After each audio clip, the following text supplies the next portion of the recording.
The world of the Neanderthals. Tens of thousands of years ago, long before recorded history and civilization, a different kind of human existed. They weren't our ancestors, but our rivals. Stronger, tougher, and perfectly adapted for the harshness of the Ice Age. They were the Neanderthals. Brilliant, enigmatic, and now extinct. But how did they vanish? And could their legacy still live on inside of us? Join us as we journey into the lost world of the Neanderthals. While exact timelines remain a little uncertain, researchers generally believe these early humans occupied various regions of Eurasia from roughly 400,000 to 40,000 years ago. This vast period largely coincides with the Chibanian age of the Pleistocene epoch, a time marked by significantly colder climates across Eurasia and filled with enormous prehistoric animals that made daily life extremely challenging. In response to such an unforgiving environment, Neanderthals developed some of the most extraordinary physical traits ever observed among members of the genus Homo. Traits that, by modern standards, might even be considered superhuman. At first glance, their bodily differences from us wouldn't have been immediately noticeable, save for one striking feature: their height. Fossil records show that Neanderthals were, on average, notably shorter than modern humans, standing approximately 14 centimeters, or 5.5 inches, less than post-World War II populations.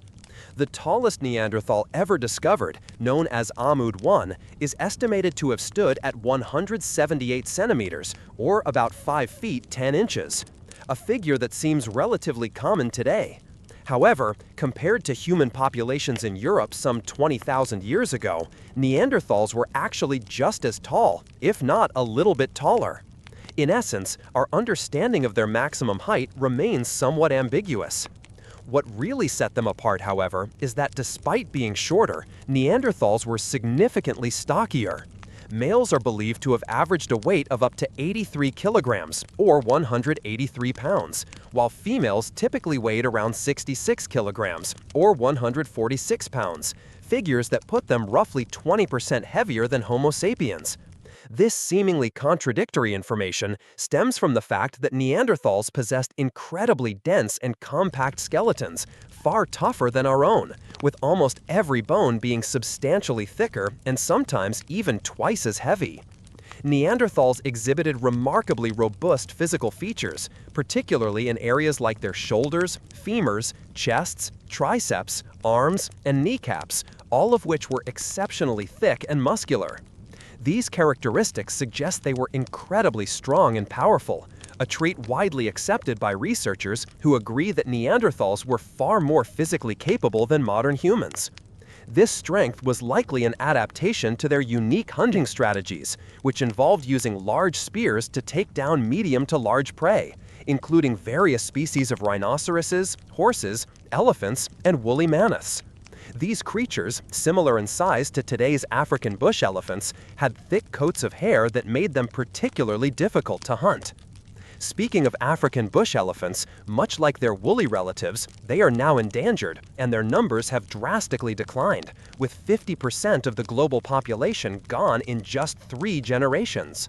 The constant, intense use of spears is considered by some researchers to be a contributing factor to the Popeye-like muscular arms observed in many Neanderthal remains, which would have allowed them to wield these weapons with tremendous force.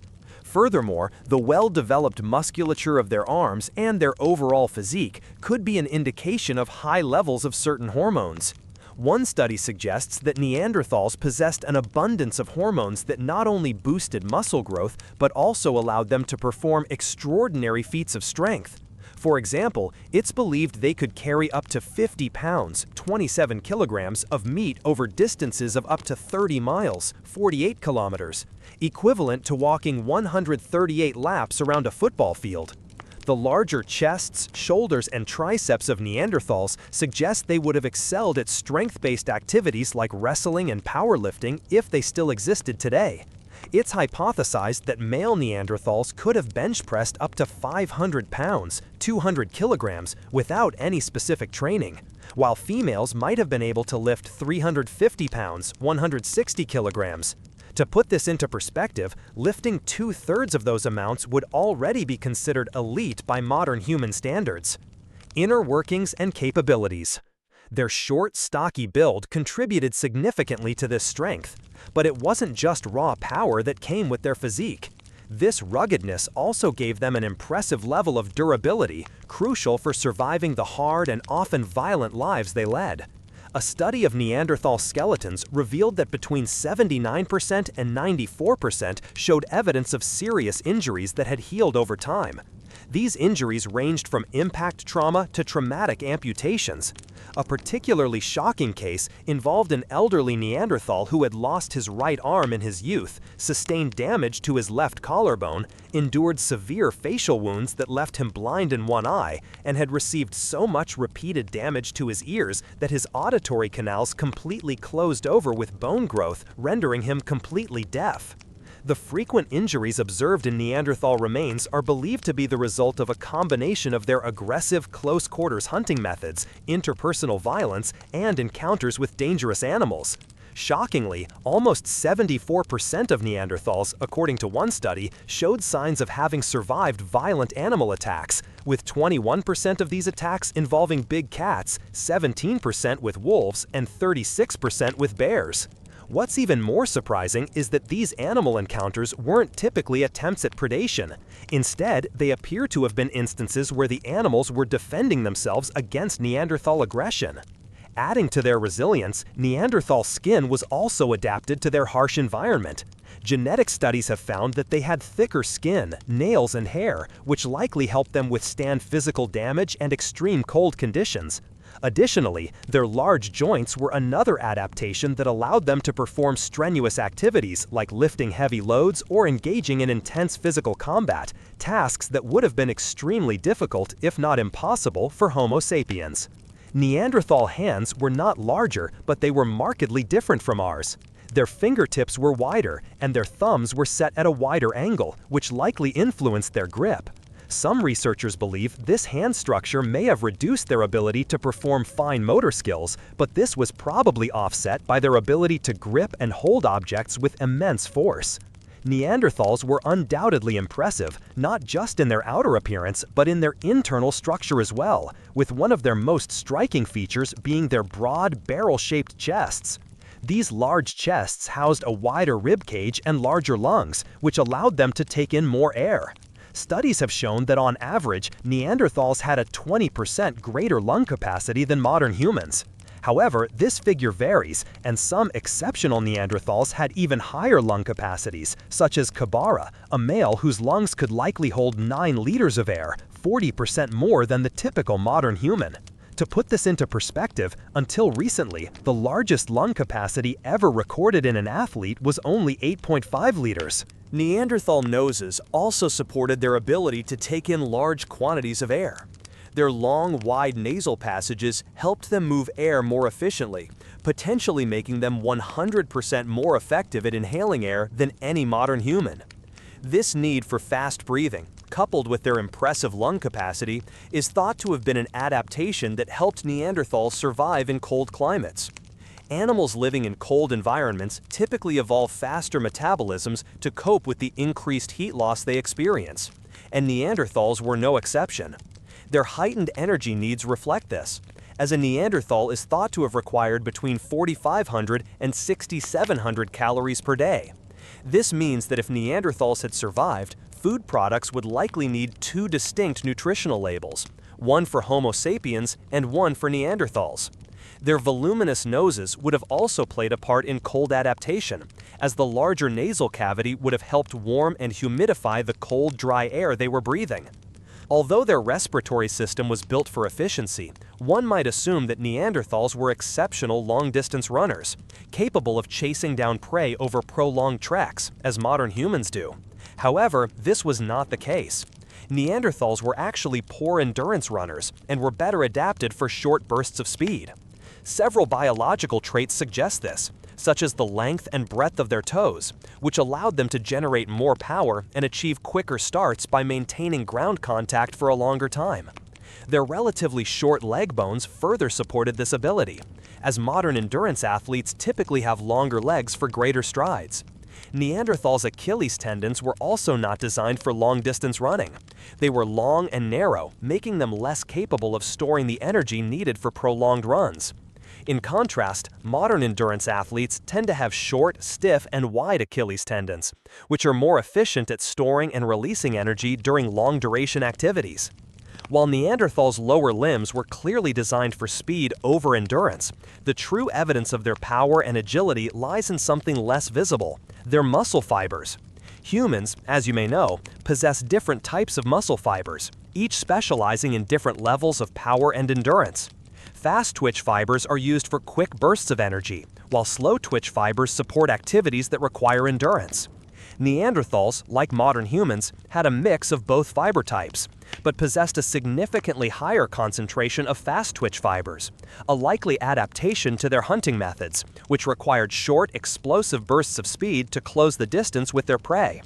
This means that if Neanderthals were somehow revived, challenging them to a marathon would probably be your best bet, as they were better suited for sprints than long-distance races.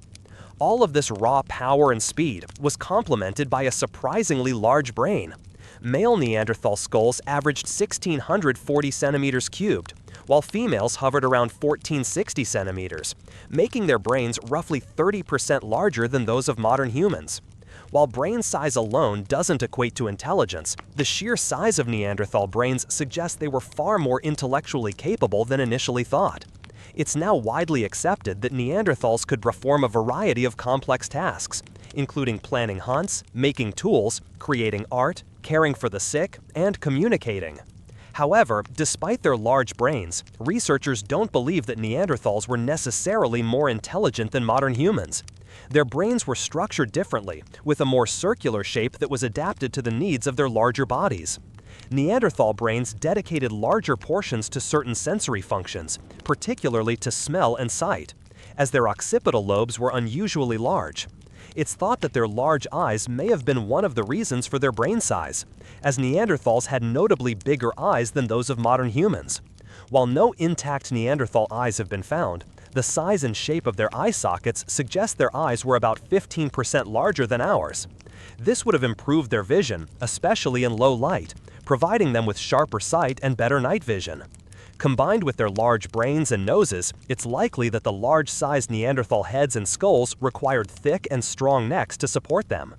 In addition to their larger brains, Neanderthal heads were not only bigger than ours, but also more elongated and protruding forward. Their other facial features were also disproportionately large, including their jaws and teeth. Initially, it was believed that their broad, thick jaws, coupled with strong teeth, were indicators of an extraordinarily powerful bite that allowed them to chew through bones, tough meats, and various other resilient foods. However, later research showed that their brute force was actually quite similar to that of modern humans, registering around 700 newtons, comparable to the upper range of human bite forces. While a Neanderthal bite would undoubtedly be painful, it probably wouldn't cause serious injury, at least not most of the time. This begs the question: why did Neanderthals have such large jaws and teeth if it wasn't for an intense bite force? One intriguing hypothesis is that the jaw size was an adaptation to house the teeth, which would have evolved to function almost like a third hand. Researchers have suggested that Neanderthals used their teeth to hold and manipulate objects, thereby freeing up their hands to perform other tasks. Evidence supports this theory, as the wear patterns on their front teeth don't appear to match those from chewing or eating, suggesting these teeth were frequently used for gripping objects, a behavior unique to Neanderthals. The large, robust teeth may have also been crucial for processing their diet, which was comprised mostly of meat. Isotopic analysis reveals that Neanderthals were hypercarnivores, relying on meat to satisfy approximately 70% of their considerable caloric needs.